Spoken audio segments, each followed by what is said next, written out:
Hello friends, welcome to our channel. చాలా simple hair cut, కొంచెం different hair cut మీతో share చేసుకోవాలనుకుంటున్నాను. ఎంత హెయిర్ కట్ చేశానో చూసారు కదా. మరి ఈ నేను చేసిన ఈ హెయిర్ కట్ చూడాలి అంటే లాస్ట్ దాకా స్కిప్ చేయకుండా చూడాల్సిందేనండి. చేయకముందు జుట్టు ఎలా ఉందో చూసారు కదా, గమనించారా?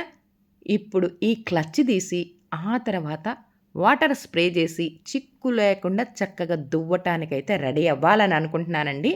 చూస్తున్నారా, వాటర్ స్ప్రే చేస్తున్నప్పుడు గుర్తుకొచ్చింది, అమ్మ బాబోయ్ అని అనుకొని హెయిర్ కట్ క్లాత్ వేసి ఆ తర్వాత మళ్ళీ ఇంకొకసారి వాటర్ స్ప్రే చేసి పైనుంచి కిందకి చిక్కు తీయొద్దండి. ముందుగా కింద నుంచి పైకి అలా అలా అలా చిక్కు తీసేసేయండి.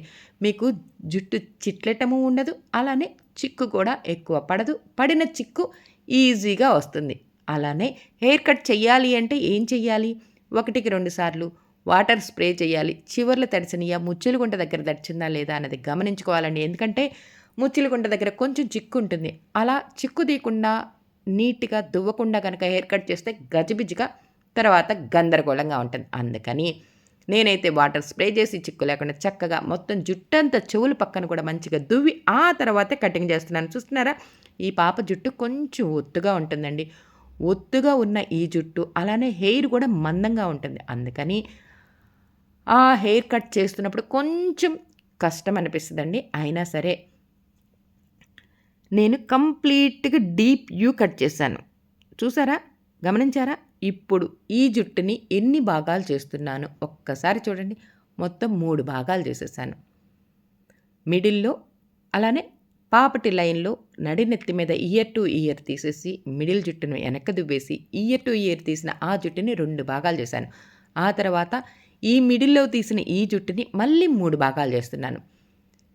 ఇందాక ఆల్రెడీ చివర్లో ట్రిమ్మింగ్ చేశాను కదా, అందుకని ఇప్పుడైతే ఎక్కువ ట్రిమ్మింగ్ చేయకుండా కొంచెం అంటే కొంచెం ట్రిమ్మింగ్ చేస్తూ మిడిల్‌లో ఉన్న ఆ పాయని గైడ్‌లైన్స్‌గా తీసుకొని మళ్ళీ ఎలా కట్ చేస్తున్నానో చూడండి.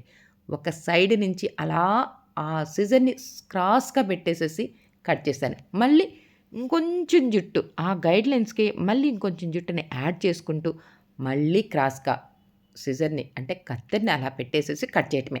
అంటే 3 భాగాలు చేసిన ఈ జుట్టుని మిడిల్‌లో గైడ్‌లైన్స్‌గా తీసుకున్న ఆ జుట్టుని మళ్ళీ 2 భాగాలు చేసి ఈ రైట్ సైడ్ ఉన్న జుట్టుని కలుపుకుంటూ, లెఫ్ట్ సైడ్ ఉన్న జుట్టుని కలుపుకుంటూ, అంటే ముందుగా లెఫ్ట్ సైడ్ ఉన్న జుట్టుని మంచిగా ఆ చివరి నుంచి ఈ చివరికి కంప్లీట్‌గా కట్ చేశాను. చూసారా ఎంత క్రాస్‌గా వచ్చిందో గమనించారు కదా! ఇప్పుడు రైట్ సైడ్ ఉన్న ఈ జుట్టుని కూడా అంతే క్రాస్‌గా కట్ చేసేసాను. ఇప్పుడు సెంటర్‌లో ఇయర్ టు ఇయర్ పార్టిషన్ చేసిన ఆ జుట్టుని కొంచెం జుట్టుని తీసుకుంటూ మిడిల్‌లో కొంచెం కట్ చేసి ఆ తర్వాత మళ్ళీ ఇంకొంచెం జుట్టుని అంటే centre year to year partition చేసిన ఆ జుట్టుని కొంచెం తీసి కట్ చేయాలి. నేను చేసిన ఈ హెయిర్ కట్టు మీరు నేను చెప్పే మాటని విన్నదానికన్నా కూడాను నేను కట్ చేస్తున్న విధానం గనక గమనించారనుకోండి, మీకే కొంచెం అర్థమవుతుందండి. మన ఇంట్లో మనం చక్కగా ఉంటూ మన వర్క్‌ని అంటే ఇంట్లో ఉన్న వర్క్‌ని చేసుకుంటూనే పార్లర్ అవునండి. పార్లరు హోమ్‌లోనే పెట్టాలి అన్న రూలు లేదు. అలానే మెయిన్ రోడ్ షాపు తీసుకొని పెట్టాలన్న రూలు లేదు. మన ఇంట్లో మనం చేసుకుంటూనే చక్కగా వేడి నీళ్ళకి చన్నీళ్ళన్నట్టు మన వర్క్‌ని మనం చేసుకుంటూ ఇదిగో ఇలా అయితే నేనైతే నాకు ఇంట్లోనూ పార్లర్ ఉంది. మెయిన్ సెంటర్‌లోనూ పార్లర్ ఉంది. ఆ మెయిన్ సెంటర్‌లో ఉన్న పార్లర్ కూడా మా ఇంట్లోనేనండి. మరి 2 చోట్ల ఇంట్లోనే కాబట్టి అస్సల నో ప్రాబ్లమ్.